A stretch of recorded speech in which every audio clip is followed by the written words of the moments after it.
think it was in my 5th year in medical school. We're doing ward round. I think I can remember the ward 15, where I met a young man. This young man had 3 major conditions, and each of them could lead to a person's death. He had number 1, chronic liver disease of alcoholic origin. Number 2, he had constrictive pericarditis, which was also traced. Welcome back to the channel. Today, we're about to hear a life-changing message that can completely transform the way you see your existence. Many people go through life without ever discovering why they are here, and that often leads to regret, frustration, and wasted potential. In this powerful teaching, Dr. Paul Enenche reveals the true facts of life from God's Word. If you've ever asked yourself, why am I here? Or what is the purpose of my life? Then stay with me until the end, because this message could change your life forever. You are watching Afu Revival TV. What is life all about? The worst thing that can happen to anybody is to be living and does not know the reason why he's alive. Sleep every night, wake up every morning to no purpose. It's a tragedy of life. Please understand these 3 things. First, when the purpose of life is not understood, life ends with regrets. When the purpose of life is not understood, life ends with regrets. There are many people today, at the end of their journey, they are full of too many regrets. I wished I did this, I wish I didn't do that. When the purpose of life is not understood, life ends with regrets. Secondly, when the purpose of life is not understood, life is lived as a burden. When the purpose of life is not understood, life is lived as a burden. You see people, at times, just what's the aim of this life? It's burdensome.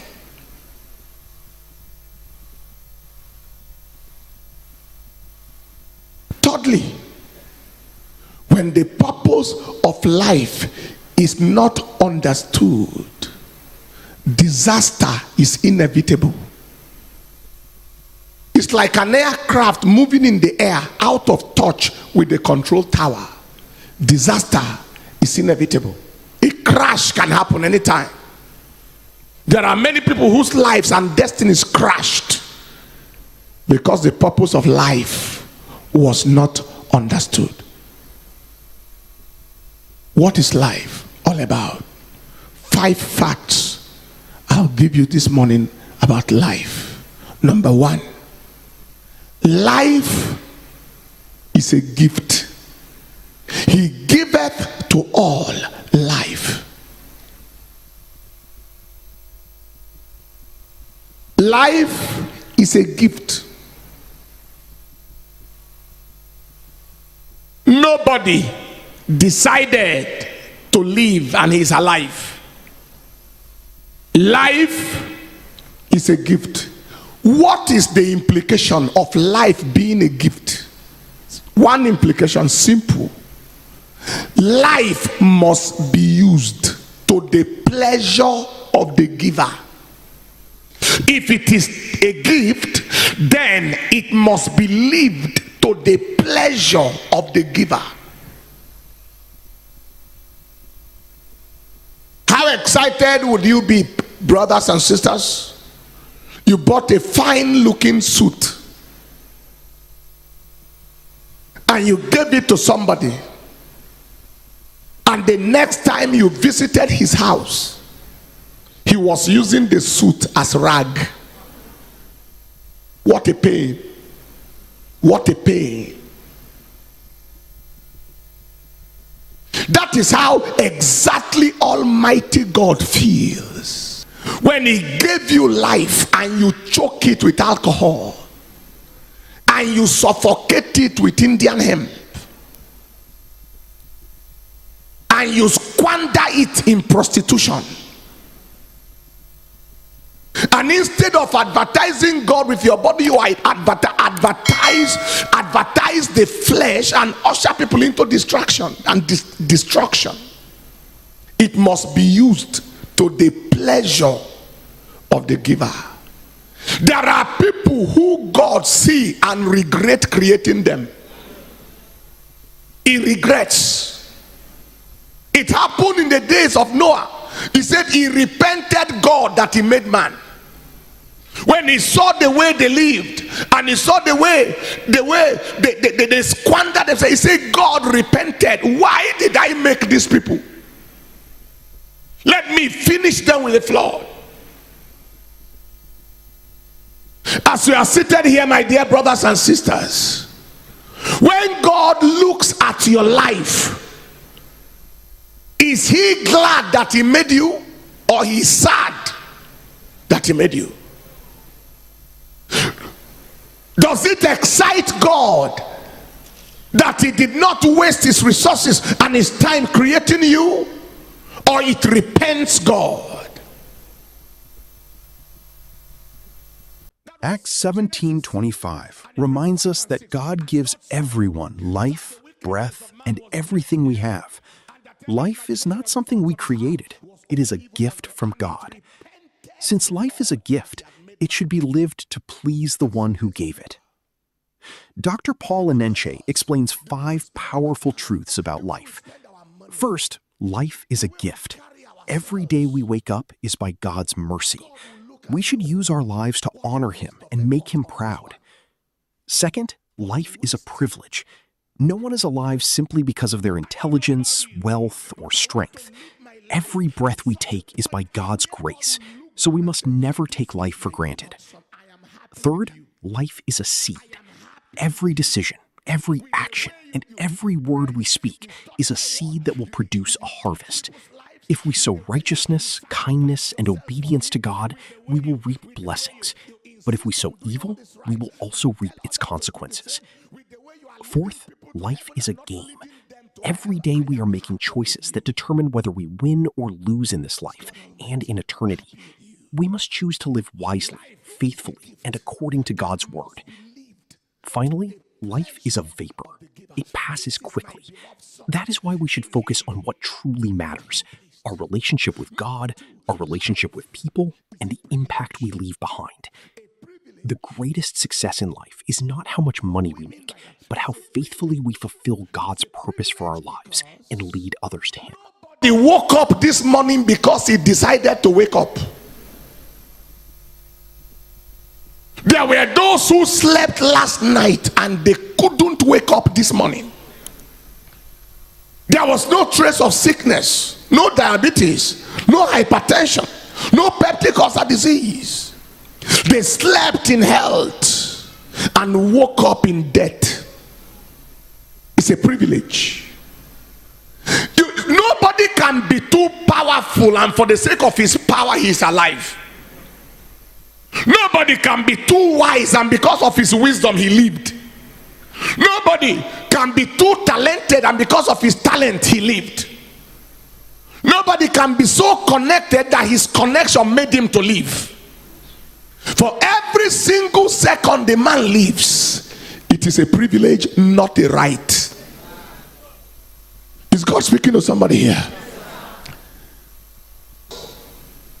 I heard the story of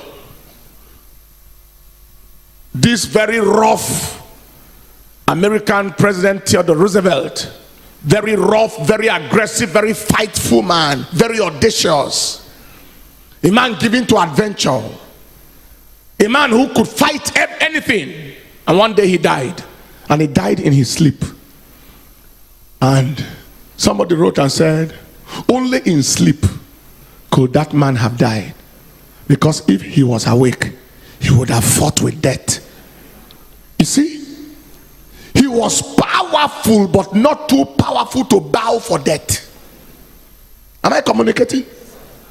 Medical professor carried his resident doctors, and if you have ever been to a teaching hospital, you see how a professor is moving and consultants are moving with him, and residents and doctors in training, and then undergraduates, everybody moving along. And one day he had some slight abdominal condition, and he did an ultrasound on himself and realized it was hepatocellular carcinoma. And he told them, oh, this is the diagnosis. Bye, all of you. He has been a doctor and a professor for years. He hasn't seen anybody survived it. So he wished them bye and bowed to death. Despite his medical knowledge, he couldn't help himself. Take your seat. It's a privilege, because even doctors who treat others die too. I was in the teaching hospital at a point during my housemanship, and a doctor more senior than me in the same teaching hospital was sick of fever and had typhoid perforations and died inside teaching hospital under the nose of consultants and professionals and specialists in all fields. Under their nose, himself being a professional, typhoid perforated his intestines. He was gone. It's a privilege. I told you the story of before, the story before of Alexander the Great. When he died, they carried him everywhere. He was with one of the Nebuchadnezzars, and then when they did everything to make him leave and he could not leave, Alexander the Great, he told his army generals, he said, it's obvious that I'm going to die, but before I die, I ask that you do 3 things for me. And his general said, General, we can do anything for you. So what are those things? Number 1, he said, when I die, let my doctors carry me on their shoulder to the graveyard and bury me there. Number 2, let my money and the gold and the diamonds and the pearls and everything I gather from around the world in war, let all of it be poured on the ground between the house and the grave. And number 3, let them bury me with an open hand.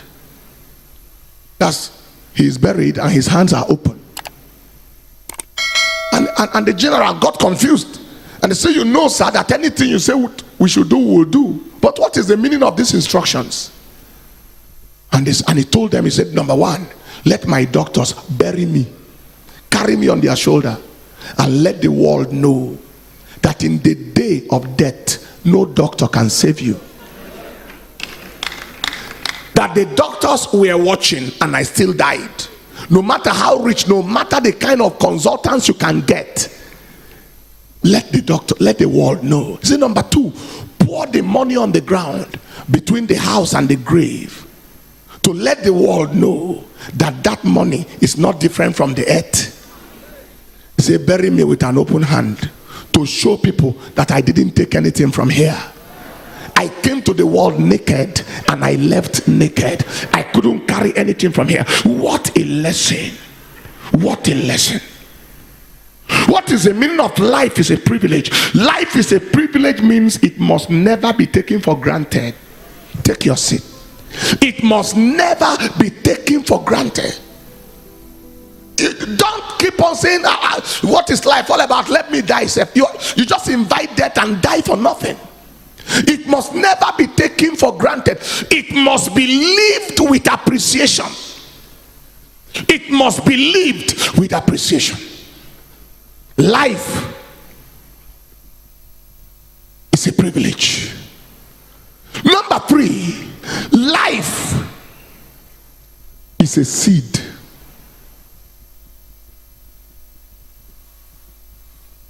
Life is a seed. Life is a seed. Life is a seed. How we live today determines where we end tomorrow. Every act is is a seed that is definitely going to produce a harvest. Life is a seed. The way you live is the seeds you are sowing. Living is seeding. Your relationship with your fellow human beings, your character, your lifestyle, they are seeds you are sowing that is definitely going to produce a harvest. Am I communicating? Hear this. How you live in time determines where you end in eternity. People are sowing seeds with their lives. When you lie against your neighbor, you sow the seed that you reap in time and eternity. When you stole money that is not your own, you sow the seed. When you step into somebody's home, push out the woman, marry the man. All right? The woman doesn't deserve the man. You deserve the man more than the woman. You sow seeds that will generate for you harvest in time and in eternity. When you fail the student because she refused to compromise and give you bribe or sleep with you, and you fail them in exam, as if they send them to school for you to destroy their lives, you sow the seed that you are going to reap in time and eternity. When you carry petrol and mix it with kerosene or something in order to increase the profit, you sow the seed that you will reap in time and eternity. When you carry flour that they used to bake and you mix it with cassava to increase its volume, you sow the seed that you reap in time and eternity. When you increase, you reduce your age in order to get job, you sow the seed that you reap in time and in eternity. When you lied so you can get visa, you sowed a seed. Are you hearing what I'm saying here today? People are busy sowing seeds on a daily basis. When you lie against your neighbor at the place of work so you can get favor, you sow the seed so that the person can reduce and you can increase. You sow the seed. When they sent you to buy something for your organization and you increase the price so that you and the seller can share the difference, you sow the seed that your children may not recover from. Because he said, when Naaman the Syrian was healed and Gehazi collected money from Naaman the Syrian, and he was not meant to collect, and he lied, Elisha said, the leprosy of Naaman is on you and your generation. There are people who do things today and implicate their children, even children yet unborn. You sow a seed. When you collect bribe to pervert justice, you sow a seed. A seed that you reap in time and eternity. Am I communicating? Take your seed. Beware how you live, because your living is your seeding. Living is seeding. Able to alcoholism. And number 3, he had pulmonary tuberculosis, all traceable to alcoholism. The young man was 19 years old. 19. He was in Polytechnic. When I spoke with him, he told me he had lived recklessly in a hurry. He could drink 19 bottles of alcohol in one sitting. His living was his seeding, and his multiple organ affliction was his harvest. The liver was affected, major organ. The lung was affected, major organ. The heart was affected, major organ. It was his harvest. I looked at him. I led him to Christ. I said, you wasted your life in a hurry. At a young age, you just finished yourself.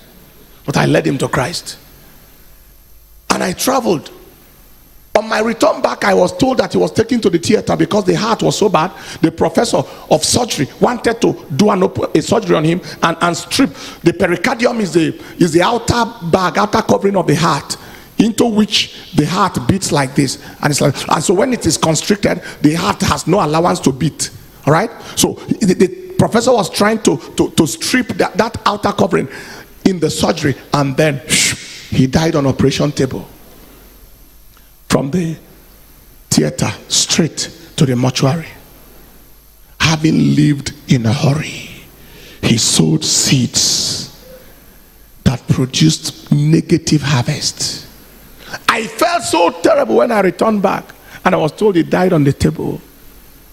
But I was only consoled a little bit that at least he gave his life to Christ at the dying moment.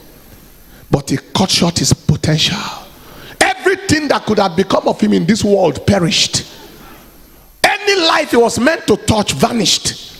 Whatever he was meant to amount to ended abruptly at the frequency of sowing negative seeds that produce negative harvest. Life is a seed.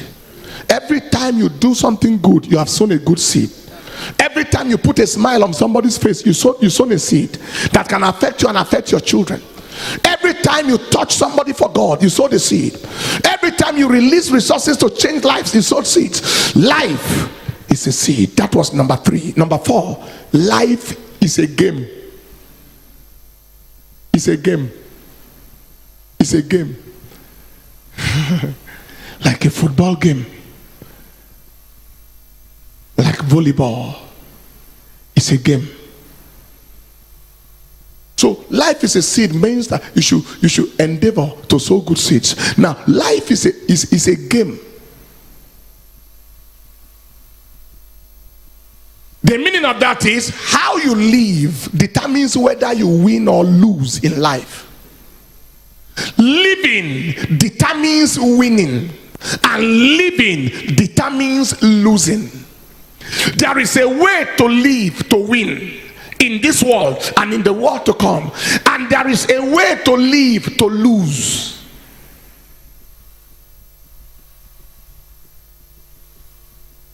Whatever we do in life involves transaction.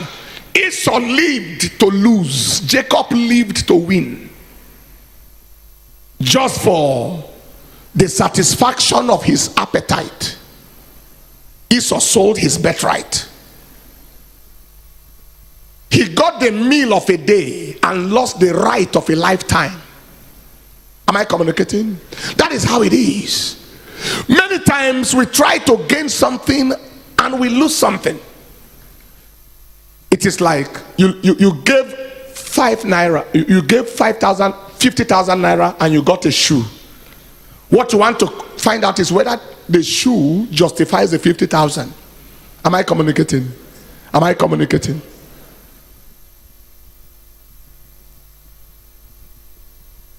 Does the shoe justify the 50,000? If it justifies, it's all right. You live recklessly and got HIV. The pleasure you got, did it justify the HIV? If it justifies, no problem. Query pleasure.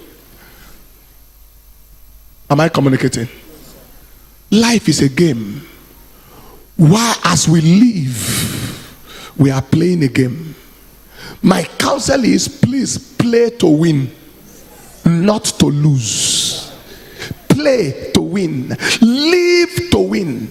Do the things that will make you win, that will make you not a loser in time and a loser in eternity. Play to win. Take your seat. Is anybody following anything here today? I was on call. It was Christmas Day of 1994 at the G Hospital. Christmas Day call, and a young man, emergency, and a young man was brought in. He was riding a motorcycle in the night on Christmas Day that had no light and no brake, and he was drunk. What a game. Maybe he played it before and won, but not on that day. No light, no break, in the night, drunk. He just rode straight into the middle of an oncoming Mercedes car, bam, drunk, and then died on the spot. Brought in dead to the accident and emergency, smelling of alcohol. Dead body, smelling alcohol. That is, he drank liquid hell to assist him to end in hell. Taken straight to the mortuary. What a loss. He played to lose. His game was a loss. He lost in time and then lost eternally in eternity. Do you understand that? In time he had no life left. In eternity he's going to roast in hell forever, regretting whatever created him. Please don't play to lose. In all the lives and the things we do, ask yourself, am I gaining anything out of this? And is what I'm gaining what I'm going to lose? Play to win. Finally, number 5, life is vapor. James chapter 4 and in verse 14, he said, what is even your life? It is even a vapor that appeareth for a little time and then vanisheth away. It's a vapor. Vapor.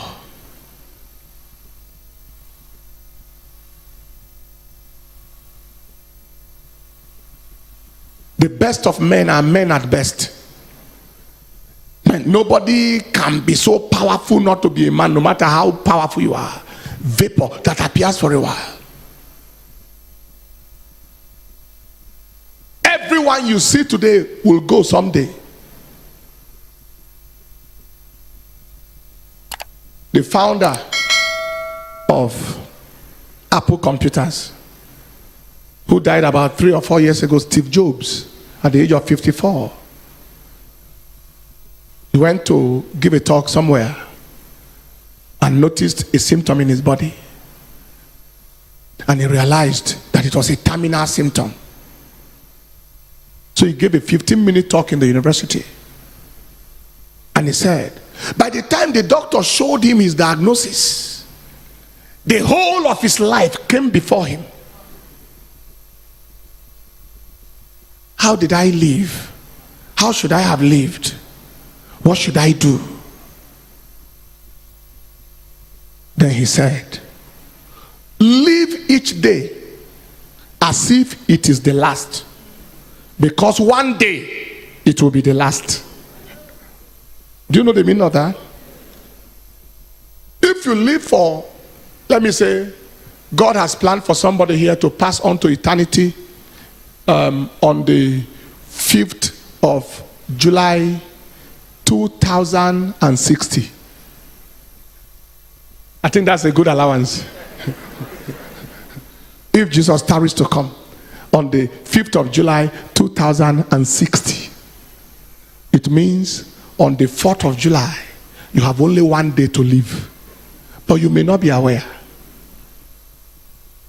One day everybody will have only 24 hours. One day. Don't wait for that 24 hours to arrive. Live it now. Hello? Somebody told John Wesley, they said to him, if you have 24 hours to live, John Wesley, the founder of the Methodist Church, what would you do with your life if you have only tomorrow to live?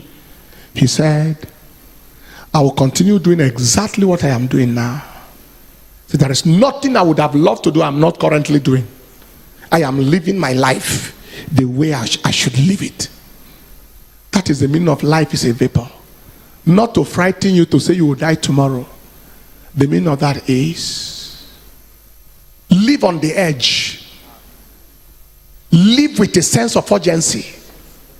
Live on the edge. Live with a sense of urgency.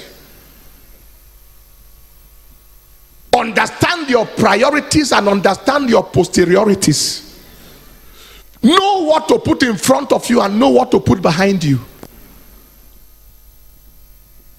Don't bother with what does not matter.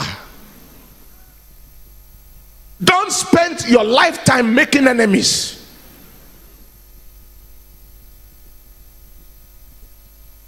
For life is a vapor.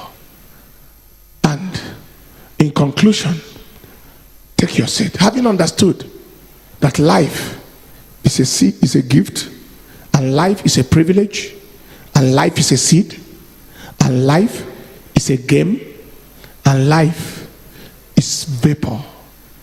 What do you do? Number one,